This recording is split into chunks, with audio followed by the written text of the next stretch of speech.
Всем здравствуйте, меня зовут Олег Новиков, и сегодняшняя история про дикого дикообразика. Не переживайте, колючий малыш в надежных руках, с ним все будет хорошо. Эта история началась с сообщения из Центра дикой природы.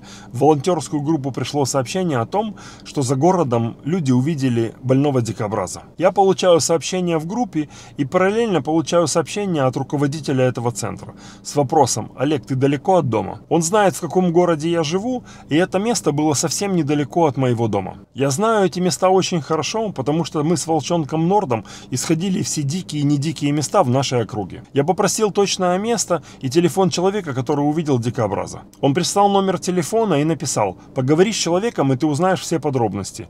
И позвони мне, как доберешься до места». И тут же перезвонил сам и говорит: «Олег, если он агрессивный, сам его не поднимай. Позвони мне с места, и если что, дождись нас». И добавил: «Ну ты сам все знаешь». На самом деле дикобраз — это очень серьезное дикое животное, и с ним нужно быть поосторожнее. Всегда важно правильно оценивать свои силы и возможности. Я позвонил человеку, который рассказал мне, что, гуляя с собакой, он наткнулся на раненого дикообраза. Точных координат у него не было, но он максимально подробно рассказал, где находится это место. Я заехал домой, взял 2 толстых полотенца, толстые перчатки и большой картонный ящик. В общем, я еду на поиски дикообраза. Я связался с человеком, который его увидел. Дикобраз находится в районе, который прилегает к таким диким местам. Еду, попробую забрать. Дикобраз не маленький, и это будет непросто, но я постараюсь. Все, еду смотреть, что там и как. Я надеюсь, что у меня получится. Ну, я постараюсь, чтобы у меня получилось. В общем, еду. Все будет хорошо.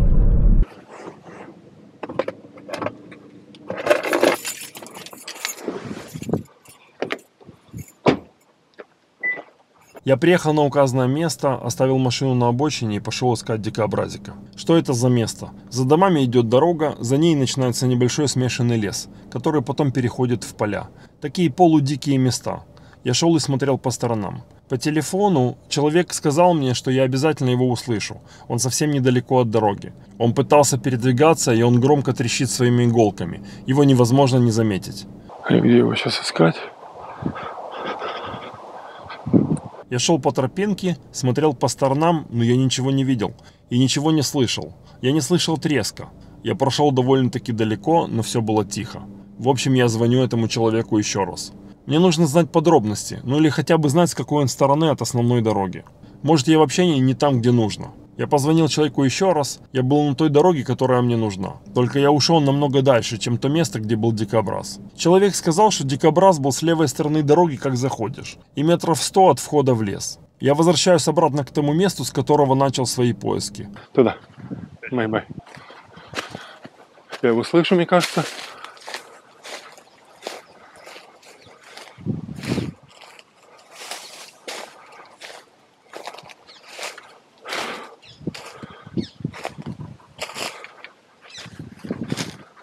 Нет, это звуки деревьев, это не он. Есть только 2 варианта событий, хорошие и не очень. Первый — это то, что дикобраз был не сильно поврежден, отлежался и ушел в лес. Иногда так бывает. Второй вариант, что я просто не успел. Я не слышу никаких звуков. Когда дикобраз пытается отпугнуть хищника, он двигает иголками, издавая очень громкий звук. Я вернулся назад к дороге и пошел по левой стороне, просматривая все кусты и деревья. Я старался не пропускать ни одного дерева, вслушивался в каждый звук. Я, кажется, его нашел. Вот. Ой-ой-ой.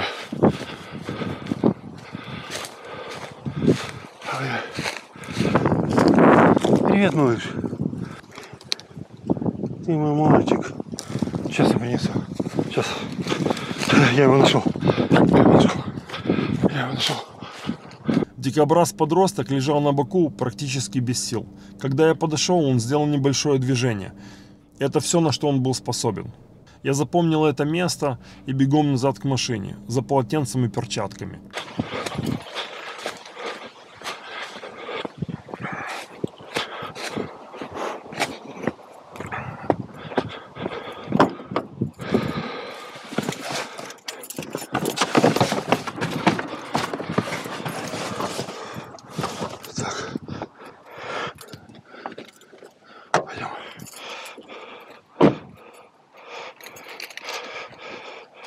Не такой большой, думаю, одного хватит.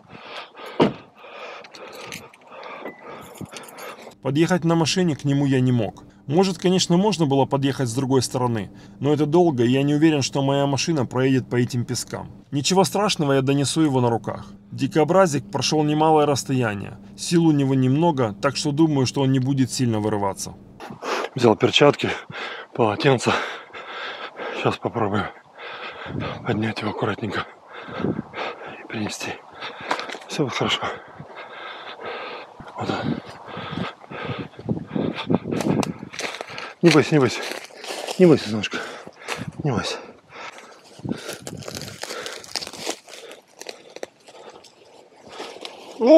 Тихо, тихо, тихо. Да.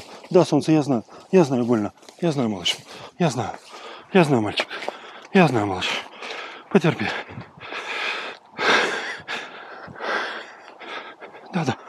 Да, солнышко. Все. Сейчас еще чуть-чуть. Еще чуть-чуть. Это мальчик. Тихо. Да, не делай. Да, я знаю, больно. Тихо. Сиди. Тихо.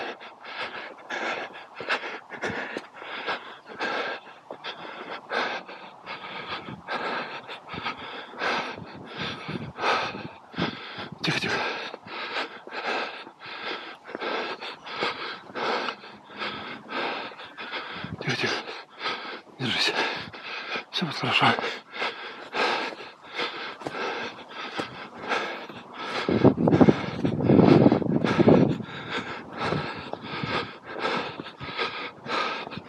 Тихо. Да, тихо. Все хорошо.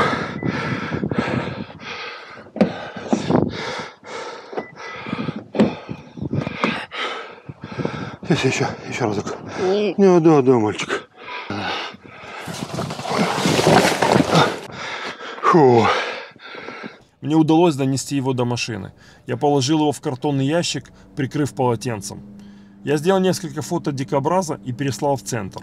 Я получил сообщение от ребят. Олег, напиши, через сколько времени ты будешь. Я включил навигатор, ехать мне чуть больше часа. Мы приехали в центр, сделали несколько рентген-снимков. Он был не поломанный, это было большим везением. Малыша дикобразика, скорее всего, переведут в другую клинику. В данный момент там есть несколько дикобразиков, которые находятся на лечении. Когда придет время, все эти необычные колючие существа будут выпущены в дикую природу. Не переживайте, малыш дикобразик в надежных руках.